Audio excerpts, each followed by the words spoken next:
Lesson 3, Mind your own business. Rich focus on their asset columns while everyone else focuses on their income statements. In 1974, Ray Kroc, the founder of McDonald's, was asked to speak to the MBA class at the University of Texas at Austin. A friend of mine was a student in that MBA class. After a powerful and inspiring talk, the class adjourned and the students asked Ray if he would join them at their favorite hangout to have a few beers. Ray graciously accepted. "What business am I in?" Ray asked, once the group had all their beers in hand. Everyone laughed, my friend said. Most of the MBA students thought Ray was just fooling around. No one answered, so Ray asked again, "What business do you think I'm in?" The students laughed again, and finally one brave soul yelled out, "Ray, who in the world doesn't know that you're in the hamburger business?" Ray chuckled. "That's what I thought you would say." He paused and then quickly added, "Ladies and gentlemen, I'm not in the hamburger business. My business is real estate." As my friend tells the story, Ray spent a good amount of time explaining his viewpoint. In his business plan, Ray knew that the primary business focus was to sell hamburger franchises, but what he never lost sight of was the location of each franchise. He knew that the land and its location were the most significant factors in the success of each franchise. Basically, the person who bought the franchise was also buying the real estate under the franchise for Ray Kroc's organization. Today, McDonald's is the largest single owner of real estate in the world, owning even more than the Catholic Church. McDonald's owns some of the most valuable intersections and street corners in America and around the globe. My friend considers this as one of the most important lessons in his life. Today he owns car washes, but his business is the real estate under those car washes. The previous chapter presented diagrams illustrating that most people work for everyone but themselves. They work first for the owners of the company, then for the government through taxes, and finally for the bank that owns their mortgage. When I was a young boy, we did not have a McDonald's nearby. Yet my rich dad was responsible for teaching Mike and me the same lesson that Ray Kroc talked about at the University of Texas. It is secret number 3 of the rich. That secret is, mind your own business. Financial struggle is often directly the result of people working all their lives for someone else. Many people will simply have nothing at the end of their working days to show for their efforts. Our current educational system focuses on preparing today's youth to get good jobs by developing scholastic skills. Their lives will revolve around their wages or, as described earlier, their income column. Many will study further to become engineers, scientists, cooks, police officers, artists, writers, and so on. These professional skills allow them to enter the workforce and work for money. But there is a big difference between your profession and your business. Often I ask people, "What is your business?" And they will say, "Oh, I'm a banker." Then I ask them if they own the bank. And they usually respond, "No, I work there." In that instance, they have confused their profession with their business. Their profession may be a banker, but they still need their own business. A problem with school is that you often become what you study. So if you study cooking, you become a chef. If you study the law, you become an attorney, and a study of auto mechanics makes you a mechanic. The mistake in becoming what you study is that too many people forget to mind their own business. They spend their lives minding someone else's business and making that person rich. To become financially secure, a person needs to mind their own business. Your business revolves around your asset column, not your income column. As stated earlier, the number 1 rule is to know the difference between an asset and a liability, and to buy assets. The rich focus on their asset columns, while everyone else focuses on their income statements. That is why we hear so often, "I need a raise. If only I had a promotion. I am going back to school to get more training so I can get a better job. I am going to work overtime. Maybe I can get a second job." In some circles, these are sensible ideas. But you are still not minding your own business. These ideas all still focus on the income column and will only help a person become more financially secure if the additional money is used to purchase income-generating assets.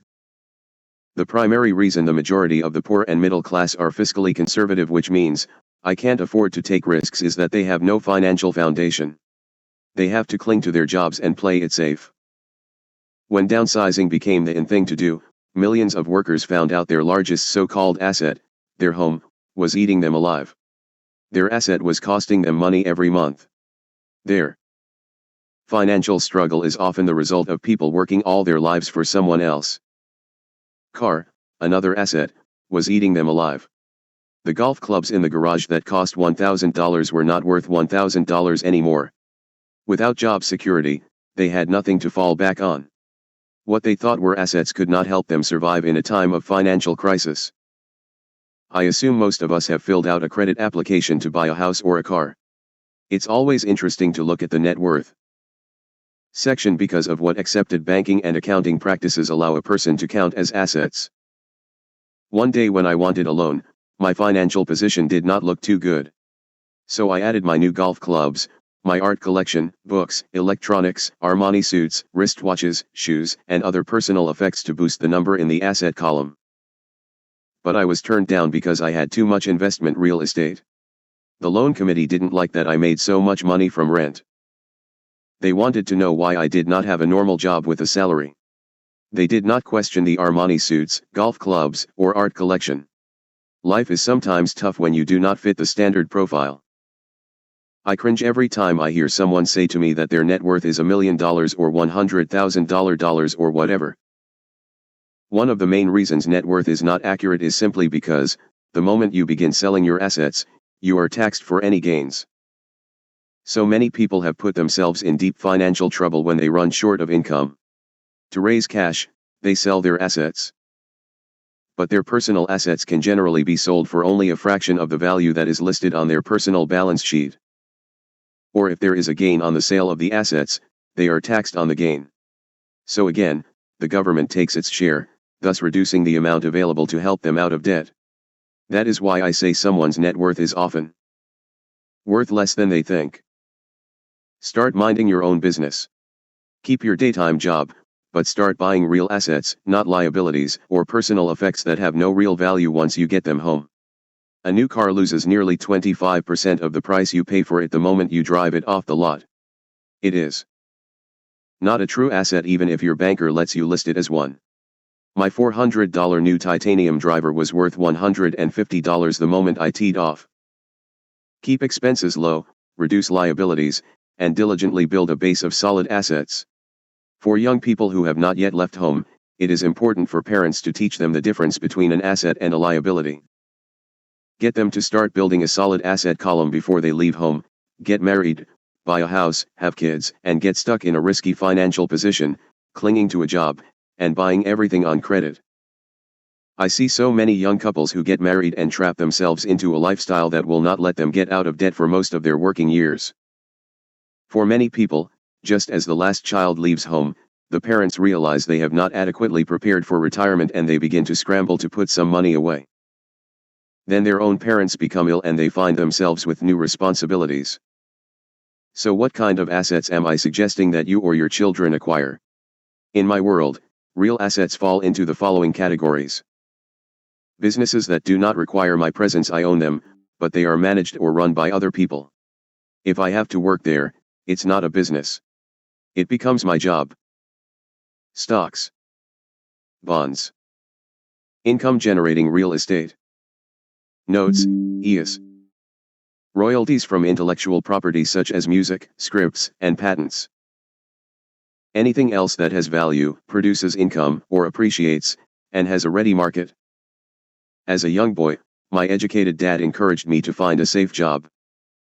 But my rich dad encouraged me to begin acquiring assets that I loved. If you don't love it, you won't take care of it. I collect real estate simply because I love buildings and land. I love shopping for them, and I could look at them all day long.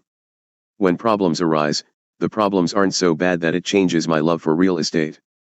For people who hate real estate, they shouldn't buy it. I also love stocks of small companies, especially Start UPS, because I am an entrepreneur, not a corporate person. In my early years, I worked in large organizations, such as Standard Oil of California, the U.S. Marine Corps, and Xerox Corp.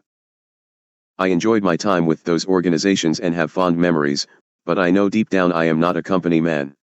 I like starting companies, not running them. So my stock buys are usually of small companies. Sometimes I even start the company and take it public. Fortunes are made in new stock issues, and I love the game.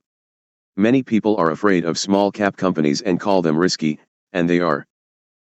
But that risk is diminished if you love what the investment is, understand it, and know the game. With small companies, my investment strategy is to be out of the stock in a year. On the other hand, my real estate strategy is to start small and keep trading up for bigger properties and, therefore, delay paying taxes on the gain. This allows the value to increase dramatically. I generally hold real estate less than 7 years. For years, even while I was with the Marine Corps and Xerox, I did what my rich dad recommended. I kept my day job, but I still minded my own business. I was active in my asset column trading real estate and small stocks. Rich Dad always stressed the importance of financial literacy. The better I was at understanding the accounting and cash management, the better I would be at analyzing investments and eventually starting and building my own company. Start minding your own business. Keep your daytime job, but start buying real assets, not liabilities. I don't encourage anyone to start a company unless they really want to. Knowing what I know about running a company, I wouldn't wish that task on anyone. There are times when people can't find employment and starting a company seems like the best solution. But the odds are against success. 9 out of 10 companies fail in 5 years.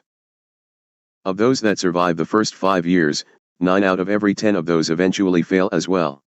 So only if you really have the desire to own your own company do I recommend it. Otherwise, keep your day job and mind your own business. When I say mind your own business, I mean to build and keep your asset column strong. Once a dollar goes into it, never let it come out. Think of it this way, once a dollar goes into your asset column, it becomes your employee. The best thing about money is that it works 24 hours a day and can work for generations. Keep your day job, be a great hardworking employee, but keep building that asset column. As your cash flow grows, you can indulge in some luxuries. An important distinction is that rich people buy luxuries last, while the poor and middle class tend to buy luxuries first. The poor and the middle class often buy luxury items like big houses, diamonds, furs, jewelry, or boats because they want to look rich. They look rich, but in reality they just get deeper in debt on credit. The old money people, the long-term rich, build their asset column first. Then the income generated from the asset column buys their luxuries. The poor and middle class buy luxuries with their own sweat, blood, and children's inheritance. A true luxury is a reward for investing in and developing a real asset. For example, when my wife Kim and I had extra money coming from our apartment houses, she went out and bought her Mercedes. It didn't take any extra work or risk on her part because the apartment house bought the car. She did, however, have to wait 4 years while the real estate investment portfolio grew and began generating enough extra cash flow to pay for the car. But the luxury, the Mercedes, was a true reward because she proved she knew how to grow her asset column.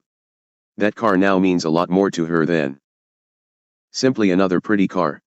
It means she used her financial intelligence to afford it. Instead, most people impulsively go out and buy a new car, or some other luxury, on credit. They may feel bored and just want a new toy. Buying a luxury on credit often causes a person to eventually resent that luxury because the debt becomes a financial burden. After you've taken the time and invested in and built your own business, you are now ready to learn the biggest secret of the rich. The secret that puts the rich way ahead of the pack.